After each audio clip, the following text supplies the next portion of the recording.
This is the Polestar 3 and it signifies everything I love about electric vehicle technology. I mean, this thing is a big, comfortable cruiser. It's feature-packed, it's super comfortable, and of course, best of all, if you've got solar panels on your roof, like I do on mine, then this costs $0 to refuel. Yep, it costs nothing.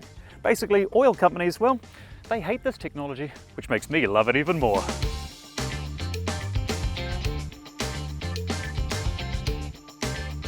And we are off, and now's a good time to start with price and range. As always, I put this information right at the start of the video. I don't bury it in the middle like some reviewers, so once you've seen the price and the range, you can rush off and continue doom scrolling. Well, maybe not. Maybe stick around and see a slice of some positive change coming in the future. But that future, unfortunately, ain't cheap. Yes, the Polestar 3, it's available in two base models. There is the long-range single motor, which can do more than 600 kilometers on a charge, probably.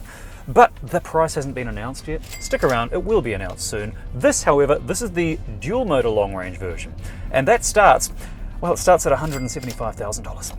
Yeah, still goes a long way per charge, but it's not cheap. Then you get the performance pack on top of that, and you end up with this. This is the dual motor long range performance pack. It's an extra 20 grand, so we are closing in on $200,000 for a car. Let's just say it's nice to be able to drive it. However, it does mean a lot of acceleration. 0 to 100 for this car is 4.7 seconds, which, oh my word, there's a lot of reflective surfaces in this car, and that's hitting me right in the retina. 4.7 seconds to move this car, which weighs a lot because of its massive battery underneath the car. This thing weighs 2.6 tons, 111 kilowatt hour battery pack. Now to put that in perspective, that's a lot of energy.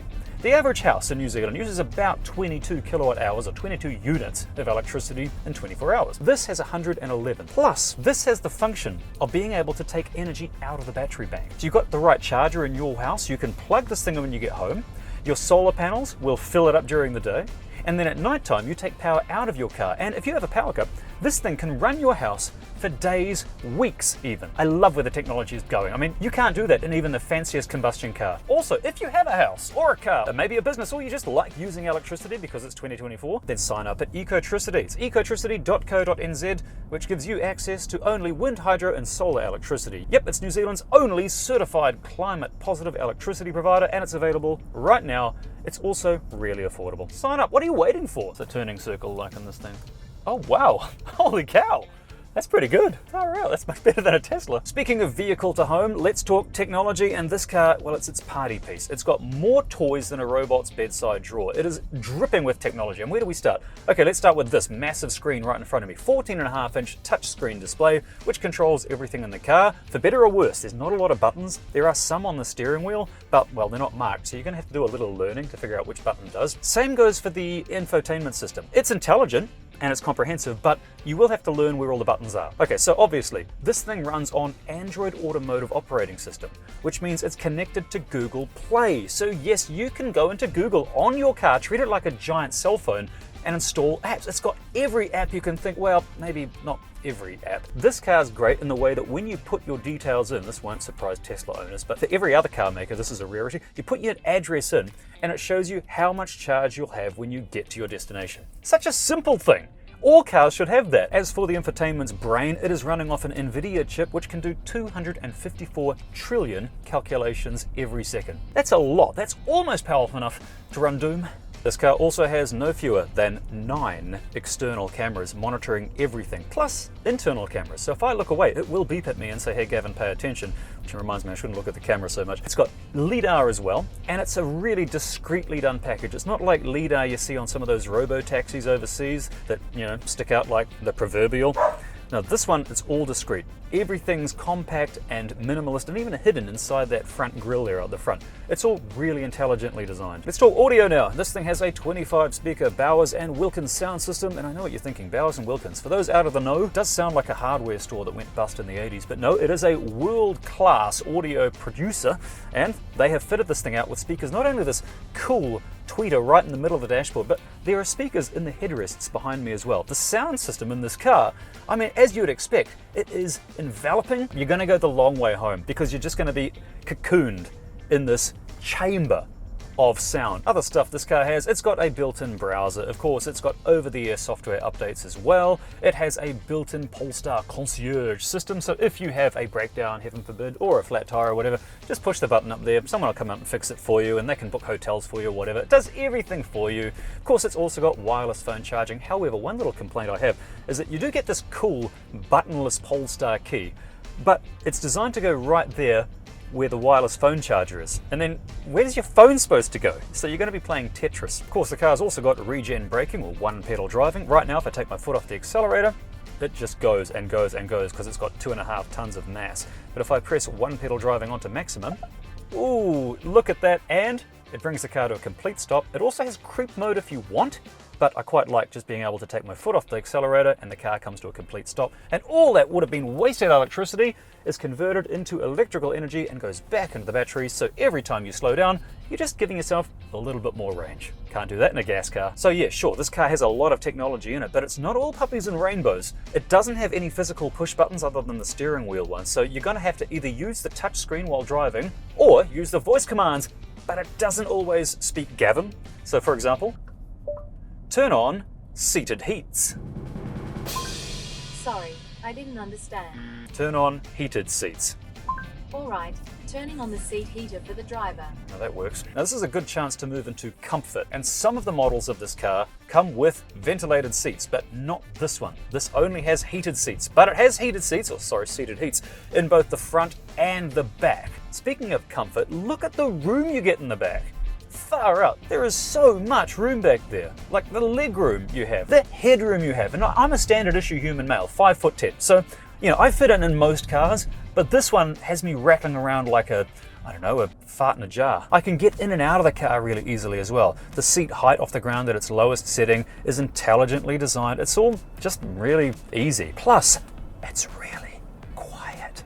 Yes, I'm in a big heavy SUV and it's whisper quiet. Like even on coarse chip roads on the highway, it's quiet, as you're about to hear in a moment. It's just such a comfortable car. I mean, the carpet itself, it's thicker than the eyeliner during my goth phase in 2003. Yeah, we don't talk about that, but it all adds up to a very quiet car. Same goes for the windscreen. It is an acoustically laminated windscreen, all designed to reduce heat loss, reduce noise. Same goes with the glass in the front. It's laminated and it is soundproofed as well. It's all designed to reduce losses and reduce noise. And another thing it has is a heat pump. That reduces your energy consumption during winter, keeps you nice and warm without wasting electricity. If you've got a heat pump in your house, you know it is the most effective way to heat. Same thing in a car. Speaking of climate, another thing this car has is an air scrubber to help remove the air if you live in like Auckland, where there's still a lot of diesel smoke. That's another thing that my simple brain doesn't quite understand, is we're banned smoking everywhere, but diesel smoke is still perfectly socially acceptable. It's crazy, and we know now more than ever, all the studies show how terrible diesel particulate is for your respiratory system and your brain function. So that doesn't make any sense to me. Let us talk space now, and again, this is another area in which this vehicle shines. It is massive, but deceptively so. Look at the outside. It doesn't look quite as big as it is, but it is monstrous. Look at the dimensions, I put them on the screen. It's a massive vehicle. Again though, that means you've got more space. I've got heaps of room. Like I said, I'm 5'10", same height as Mike Tyson. In fact, if you put us side by side, basically you can't tell us the difference. The storage space in the boot, look how big that is. It is a big boot. When I did the Mafia test, you can fit at least one standard issue human Gavin in there, which is a horrifying thought. Plus, look at all the room. You lift the back up and you've got extra storage down there. Plus that tray in the back, it folds in half, so it creates a little pocket there for you to, say, put your suitcase there without it rattling around that massive boot. The boot's also got heaps of cargo hooks back there. It's got nets. It's got a 12-volt outlet in the back there as well. Plus, if you are an arms dealer and you are hauling arms, you will be happy because you can fit an arm through there. Yeah, it's got a ski hole in the back for your skis when you're going down to the mountain. Honestly, the thought of everything. Plus, if you drop those seats down, move over Tesla Model Y, look how much room this thing has. It is such a cavernous interior. It's insane.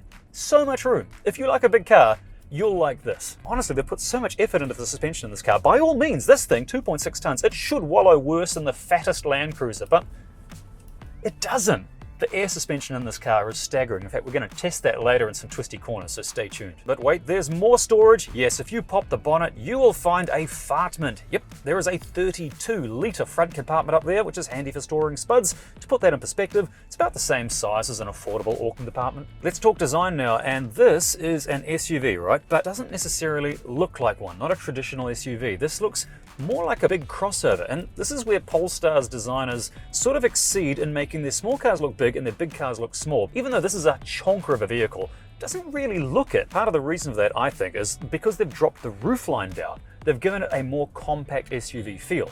And it is. It does appear to be more compact, but you don't feel it on the inside. They've maximized every bit of space. They've also managed to keep the drag coefficient right down low. 0.29 for a car of its size is a very low drag coefficient. And you can tell by looking underneath it with this underneath shot that I've got. Look how flat it is under there. It's flatter than a glass of L&P you've left outside at a family barbecue. It is super flat. It just means the air slips straight over the car. Same for little details, like the door handles that retract inwards and hug against the body of the car when you're driving. Same goes for the flaps on the front grille that open and close depending on how much air the car needs. All these little bits add up to a few extra Ks of range per charge. One other thing Polestar takes really seriously is the sustainability of each vehicle produced. So you can see that when you look around the car, there's all these little labels saying that, well, the PVC was made from 100% recycled materials or non-oil based products. This is all good. This all adds up to a low carbon car. I mean, yes, it is still a carbon intensive thing to produce a vehicle, but Polestar have measured every gram of carbon that's gone into every little facet and every little stitching and bit of everything that's gone into the car to make sure that they can calculate and minimize the amount of carbon. Because if you care about your kids and their kids, that should be important to you. There's also just heaps of little touches in the car that I like. Design cues like the stitching, the different use of fabrics. Like, look at that. The dashboard is fabric. I love that. No more hard plastics. Tesla, looking at you. This is all nice and soft and inviting. I love it. And you can feel it. You like the vibe of the car is posh. It feels like it's got a good vibe. Some cars, you know, they don't. I'm not going to name names because then they'll never let me drive them again, but this car does feel nice. Like everything about this car, every facet has been thought out. 80% of the car is made from post-consumer waste. 80% of the materials in this car are from junk and scrap. That's an easy thing to say, but a very hard thing to do. Genuinely impressive. But enough about eco-ness and carbon reduction, let's talk performance, because this is a performance SUV. What is this thing like at 0 to 100 time? What's it like on the corners? Well, stay tuned, because in the next scene, I'll see you on a nice empty slice of twisty country road. And here we are, nice empty slice of road. Let's chuck it into performance mode. All right, I'm not going to bother changing the suspension settings right now. Let's just do the 0 to 100. Does it have launch control? I think so. Yeah, feels like it. Here we go. 3, 2, 1. Whee! Ho! We're off! Far out. That was insane. It was kind of a smooth acceleration though. It's not like the Tesla Model 3 Performance, which just throws you back into the seat. This pushes you away nicely. Gosh, the strain on the drive shafts and everything to move 2.6 tons up to 100 that quickly is staggering. Okay, but now we've got the corners in front of us. I'm going to drop into some settings. All right, here we go. This is where we go into drive option. We select our settings. I'm going to turn on performance. It's already on. It's going to firm suspension feel. Steering feel is firm, and one pedal drive is standard. That's it. That's all we need to do. Doesn't feel that different to me so far. Let's find some corners. All right, here are the corners.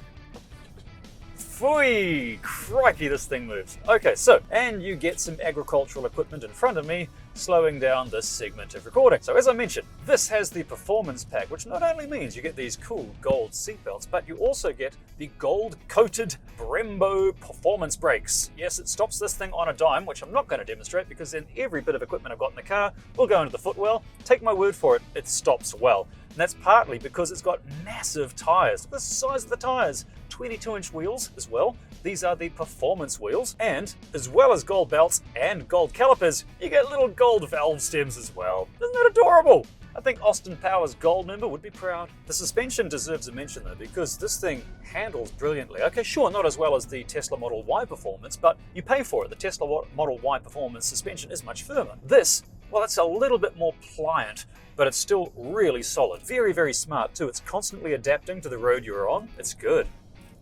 I'm struggling to find downsides. Really struggling. Come on, Polestar. You've got to do something terribly because right now, it feels good. The car's giving me that stupid grid. You know, that This is a nice car. I'm enjoying this field grid. There's none of that thinking that you're doing. It's all just doing it for you. It's very much sort of Mercedes-esque in that department. Because when you drive a performance Mercedes, you're aware that there's a lot going on under the hood. There's a lot of computer trickery happening that you're unaware of because the car just feels so easy to drive. This is the same sort of thing. Well, these tires are good, man. This has got Pirelli P0 tires, which, believe it or not, the tires in this car were specifically designed for this vehicle. Like, imagine that, having tires made for your car.